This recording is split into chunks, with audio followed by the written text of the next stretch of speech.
Good morning, কেমন আছেন সবাই? আশা করি সবাই খুব ভালো আছেন, আমরাও খুব ভালো আছি। আজকের দিনটা সকলের শুভ হোক এই কামনা করে আমি অনু আমার নতুন একটি ভিডিওতে আপনাদের সবাইকে অনেক অনেক স্বাগত জানাচ্ছি। আমাদের এদিকে না কাল রাতে প্রচুর বৃষ্টি হয়েছিল। বৃষ্টি একটু থামতে না থামতেই সবাই লাইট নিয়ে বাইরে বেরিয়ে পড়েছে মাছ কুড়োনোর জন্য। কারণ এদিকে একটু বৃষ্টি হওয়া মানে পুকুর থেকে অনেক কই মাছ উঠে, তাই সবাই কুড়োয়। আর তাই সকালবেলা আমার একটা দাদার ছেলে কোচিনে গেছিলো। কোচিন থেকে যখন বাইরে বেরায় মাঠের দিকে একটা কই মাছ দেখতে পায়। ও সুন্দরভাবে কুড়িয়ে আমার কাছে নিয়ে এসেছিল। কই মাছটা কিন্তু বেশ বড় ছিল। তাই আমি ওই কই মাছটা নিয়ে একটা বালতির মধ্যে রেখে দিয়েছি। তারপর ব্রাশ করে এসে আমি দুটো বিস্কিট খেয়ে নিলাম। এরপর আমি আর বোন দুজন মিলে চলে গেলাম পেয়ারা তুলতে।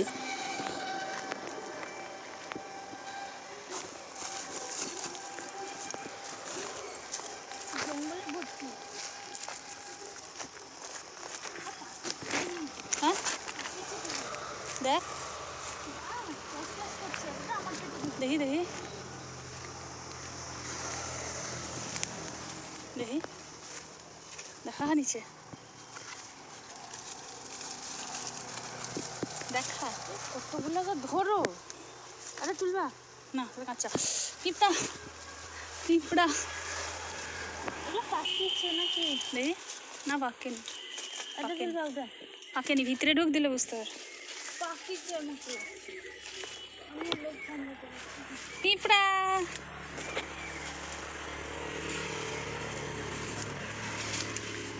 আছে ওগুলো দেখো। এগুলো পাকিয়ে তো।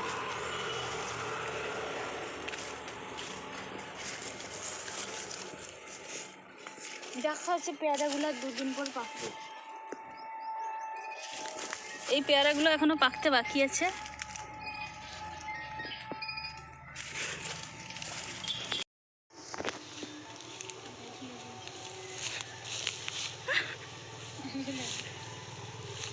এটা পেয়ারা কত লেবু লেবু গাছে মনে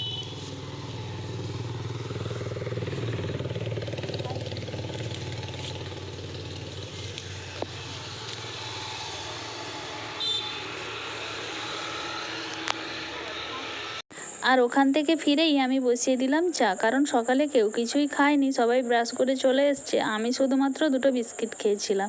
তাই ভাবলাম চাটা বসিয়ে দিয়ে দিলে সবাই খেয়ে নিব। আর আজকে গরুর দুধ ছিল না, আজকে ছিল ওই গুঁড়ো দুধের একটা প্যাকেট। তাই ওই একটা প্যাকেটেই বসিয়ে দিলাম, কারণ আমরা খাবো 4 জন, ওই একটা প্যাকেটেই 4 জনের চা হয়ে যাবে। কারণ দুষ্টু বাড়িতে নেই, টিউশন চলে গেছে, আমি বোন দাদা বৌদি 4 জন খাবো। আর এই চায়ের মধ্যে আমি দিয়েছিলাম আদা আর এলাচ। এই আদা আর এলাচ না দিলে এতটাও না সেন্ট হয় না, ভালো লাগে না। এরপর আমি আর বোন দুটো কাপে নিয়ে বসে গেছি। আর আমি একটা বিস্কিট মাত্র খেয়েছিলাম, কারণ আমার এই বিস্কিটগুলো না খেতে ঠিক ভালো লাগে না, কোনো স্বাদ নেই। সেই বিস্কিটটা খাওয়ার পর আমি ভাবলাম একটু মুড়ি মাখিয়ে খাই, কারণ সেই একটা পর্যন্ত না খেয়েই থাকতে হবে, কারণ কখন ভাত হবে খাবো। একটা বিস্কিটে কি আর এতক্ষণ থাকা যায়? তাই আমি আর বোন খাবো বলে চানাচুর আর বাদাম দিয়ে মুড়ি মাখিয়ে নিলাম। আর বোন মুড়ি খেতে খেতে কি ভঙ্গিমা দেখাচ্ছে, 3টা মুড়িকে মুখের মাঝে ঢুকিয়ে দিয়ে বলছে এগুলো আমার দাঁত। তারপর আমি বসছিলাম আর ও এসে আমার মাথার মধ্যে লাগাচ্ছিল। আমি যেই ক্যামেরা করছি ও আমার মাথার সামনে এসে এরকম আঙুল দিয়ে নাড়াচ্ছে। যাই হোক, তারপর দুষ্টুও বাড়ি চলে এসছে। আর আমি দুষ্টুকে এই ওষুধটা আনতে দিয়েছিলাম, তাই দুষ্টু এই ওষুধটাও নিয়ে এসছে। আর নিয়ে এসছে এখানে পেটাই পরোটা। কারণ দুষ্টু যখনই যায় টিউশন প্রায় পেটাই পরোটাটা নিয়ে আসে, কারণ সে তো কিছু খেয়ে যায় না, তার কাছে পয়সা থাকলে ও ঠিক পেটাই পরোটা নিয়েই আসবে। যাই হোক, আজকে নিয়ে চলে এসেছিলো, তাই সবাইকে একটু একটু করে দিচ্ছিলো। আমরা যেহেতু মুড়ি খাচ্ছিলাম তাই আমরা একটুখানি খেলাম, আর বাদ বাকি সে তার মা খেলো। এদিকে আমাকে একটা দিয়ে গেল ছোলার প্যাকেট, তাই আমি এই টুনটুনকে একটু দিয়ে দিলাম, কারণ এটা আমাদের খাওয়ার জন্য নয়, অবশ্যই ওর খাওয়ার জন্যই দিয়ে গেছিলো, তাই ওকে একটু কেটে দিয়ে দিলাম। আর আমি যেই ছোলার প্যাকেটটা নিয়ে এসেছি অমনি ও উপরে যে বসেছিল নিচে নেমে এসছে। ও কিন্তু খুব শান্তশিষ্ট, বিশেষ করে আমি হাতটা খাঁচার ভেতরে ঢুকালে ও একটুও কামড়ায় না। এই যে দেখুন মাথায় হাত দিচ্ছি, ও কিছুতেই কামড়াচ্ছে না, কারণ অন্য কেউ যদি হাত ঢুকায় ওকে কামড়ে একদম শেষ করে দিবে। ও কামড়ায় না এই কারণে, কারণ ওকে ছোটোর থেকে সেই আমিই খাইয়ে আসছি। তাই ও কিছুই বলে না। এরপর দুষ্টু গেছিলো একটু এই বাজারের দিকে, তাই আমার জন্য নিয়ে এসছে এই ভিক্স চকলেটগুলো। এই চকলেটগুলো না আমার খেতে খুব ভালো লাগে। এগুলো খাওয়ার পর যে গলাটা ঠান্ডা হয়ে যায় না, আমার না খুব ভালো লাগে। কিছুদিন আগে আমার 1 মাস মতো কাশি হয়েছিল, আমি খালি সারাক্ষণ এই ভিক্স চকলেট খাচ্ছিলাম।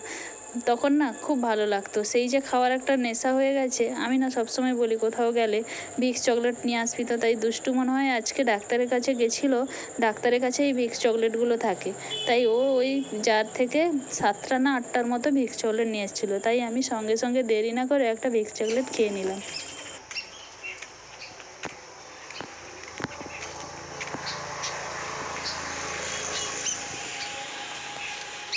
এরপর আমি চলে এলাম পুকুর পাড়ে, কারণ মেজদা এখানে আমাদের পুকুরে জাল ফেলছিল, কারণ আজকে বাজার থেকে কিছুই মাছ আসেনি। তাই আজকে পুকুরের মাছ যা পড়বে ওটাই রান্না হবে, কারণ আজকে বাজারে নাকি কিছুই মাছ নেই।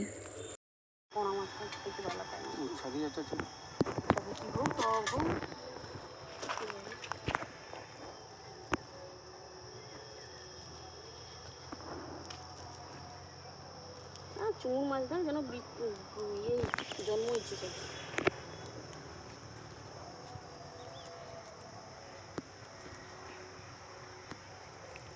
এই যে একবার জাল ফেলতেই কতগুলো মৌরলা মাছ উঠেছে। আমি আগের ভিডিওতে আপনাদের বলেছিলাম আমাদের পুকুরে অনেক মৌরলা মাছ হয়। এই যে একবার জাল ফেলেতে এতগুলো মৌরলা মাছ উঠেছে। শেষ অবধি এতগুলো মৌরলা মাছ ধরা হয়েছে, আর এই 3টে জাপানি পুঁটি ধরা হয়েছে, আর একটা বাটা মাছ। তবে এই সবগুলো মাছ আমাদের নেওয়া হবে না, এগুলো মেজদাকেও দেওয়া হবে, কারণ পুরনো বাড়িতে নিয়ে যাবে। তারপর একজনের ঘরে দিয়ে গেল এই বড় বড় জামফুল, তাদের বাড়িতে নাকি এই বড় বড় জামফুল হয়েছে। এখন এই জামফুলগুলো পাওয়া যায় না, কারণ একটা সিজন থাকে, সেই সিজনে হয়। আর এদের ঘরে নাকি এই গাছটা কিনে নিয়ে এসে লাগিয়েছিল, তাই জামফুলগুলো দিয়ে গেছিলো, পেকে গেছিলো বলে। তারপর আমি বসে গেলাম সবজি করতে। আর এই কুমড়োটা যে কাটছি, এটা হলো আমাদের বাড়ির বাগানের কুমড়ো, একটা মাত্রই ছিল, আর আগে সব খেয়ে নেওয়া হয়েছে। এই একটা কুমড়োই ছিল, তবে এই কুমড়োগুলো না ঠিক ভালো না, সাদা সাদা মতো, মিষ্টি নেই, কিছু নেই। যাই হোক, এগুলোকে চিনি দিয়েই রান্না করতে হবে, তাই আমি কেটে ফেললাম। আর এদিকে দুষ্টু আমাকে দুটো ফিতে ধরিয়ে দিল, এগুলো নাকি মোহনদা দিয়ে গেল, জানি না এগুলো কি হয়, প্রথমবার দেখলাম। তাই আমাকে ওগুলো ধরিয়ে দিয়ে দুষ্টু ঠাকুরকে পুজো করবে বলে ঘটি প্রদীপ টদীপ সব বের করেছে, ফুল তুলতে যাচ্ছে। আর এদিকে বোন জামকুলে নুন মাখিয়ে রোদে বসিয়ে দিয়েছে, তারপর স্নান করেও চলে এসেছি। রান্নাও কমপ্লিট হয়েছে, মাছ ভাজা, কুমড়োর ঘন্ট, আর হয়েছে মৌরলা মাছের ঝাল। আর একটা যে কই মাছ ছিল ওকে তেল ঝাল করেছি, কারণ আমি আর বোন খাবো, আর কেউ কই মাছ খায় না। আর মৌরলা মাছগুলোকে পাকা তেঁতুল দিয়ে টক করা হয়েছে। আর এই তেঁতুল টকটা না মিষ্টি মিষ্টি খেতে খুব ভালো লাগে যদি লঙ্কা গুলিয়ে খাওয়া হয়। তো সবাই চলে এসেছি খেতে, আর আমাদের জন্য ভাত বাড়া হচ্ছে। এদিকে দাদা অলরেডি বসে গেছে খেতে, খাওয়া শুরু করে দিয়েছে। তারপর আমার বোন, দুষ্টু, বৌদি, 4জনের ভাত বাড়ছে বৌদি। তো আমরা খেয়ে নিলাম। এরপর বিকেলে বোন বসে গেছে পেয়ারাটা কাটতে। ওই যে দুটো পেয়ারা তুলে নিয়ে এসেছিলাম গাছ থেকে, ওই পেয়ারাগুলো বিকেলে খাবো বলে রেখে দিয়েছিলাম, তাই বোন ওই পেয়ারাগুলো কাটছে। পেয়ারাগুলো ঠিকমতো পাকেনি, হালকা হালকা পেকেছে, তবে এই হালকা হালকা পাকা পেয়ারাগুলো খেতে কিন্তু ভালো লাগে। আর আমাদের বাড়িতে না দু রকমের পেয়ারার গাছ হয়েছে। একটা পেয়ারার বীজগুলো নরম, আর একটা পেয়ারার বীজ এত শক্ত, খেতে গেলে দাঁত টাঁত ভেঙে যাবে। তাই আমরা যখন ওই পেয়ারাগুলো খাই, পেয়ারার বীজ কোনো দিনই চিবুই না, ওই পেয়ারার বীজ হয় বের করে ফেলে দিই, না হলে গিলে দিই, কারণ ওর বীজ এত শক্ত, পাথর অনেক নরম আছে, বীজগুলো এত শক্ত। যাই হোক, পেয়ারাটা কাটার পর বোন ধুয়ে নিচ্ছে, এতে একটু নুন মাখাতে হবে, কারণ নুন ছাড়া পেয়ারার মজাটাই পাওয়া যায় না। তাই হালকা করে একটু নুন মাখিয়ে দিতে হবে। আমি, বোন, দাদা আর দুষ্টু বাড়িতে আছি, তবে দুষ্টু নাকি পেয়ারা খাবে না বলছে, আমি আর বোন খাবো। আর এই পেয়ারাগুলো কিন্তু একটু মিষ্টি মিষ্টিও হয়, কারণ এই যে ছোটো ছোটো পেয়ারাগুলো পাকলে ভেতরে সাদা হয়, লাল হয় না। তাই বোন নুন মাখিয়ে দেওয়ার পর আমি একটা পেয়ারার ফাঁক নিয়ে নিলাম। আর এদিকে সন্ধ্যাবেলা আমরা সব ব্যাগপত্র, জামা কাপড় সব বের করে ফেলেছি, কারণ আমরা চলে যাব বাড়ি ছেড়ে বিদেশে। আসলে না, আমরা যাব ভোট দিতে, বোনের প্রথম ভোট উঠেছে, আর আমিও ভোট দিতে যাব, কারণ আমাদের এখানে শনিবার ভোট, 25 তারিখ, তাই আমাদের ভোট দিতে যেতে হবে। তাই আমরা জামা কাপড় সব ব্যাগের মধ্যে ভরে নিচ্ছি, তবে কালকে যেতে পারবো কি না জানি না, এখনও কনফার্ম না, গাড়ি টাড়ি চলছে কি না। তো তবুও আমি ব্যাগগুলো আগে থেকে গুছিয়ে নিচ্ছি, কারণ যদি গাড়ি চলে তবে আমরা চলে চলে যাব, কারণ যেদিন যাব সকাল সকাল 7টা-8টার মধ্যে সব কিছু গোছানো সম্ভব হবে না, তাই আমরা রাতের মধ্যেই সমস্ত কিছু গুছিয়ে নিচ্ছি। এই যে আমাদের ব্যাগ গোছানো একদম কমপ্লিট। এদিকে রাত্রে চলে এসছে প্রসাদ, কারণ আমাদের বাড়ির কাছে একজনের ঘরে পুজো হয়েছিল, সবাইকে নিমন্ত্রণ করে গেছিলো, তবে আমি আর বোন যাইনি, দুষ্টু আর বৌদি গেছিলো, ওদের হাতে আমাদের জন্য প্রসাদ পাঠিয়ে দিয়েছে। আমি আর বোন প্রসাদটা খেয়ে নিলাম। তা আজকের মতো এইটুকুই, আর ভিডিওটা বেশি বাড়াবো না। ভিডিওটা কেমন লাগলো অবশ্যই কমেন্ট করে জানাবেন।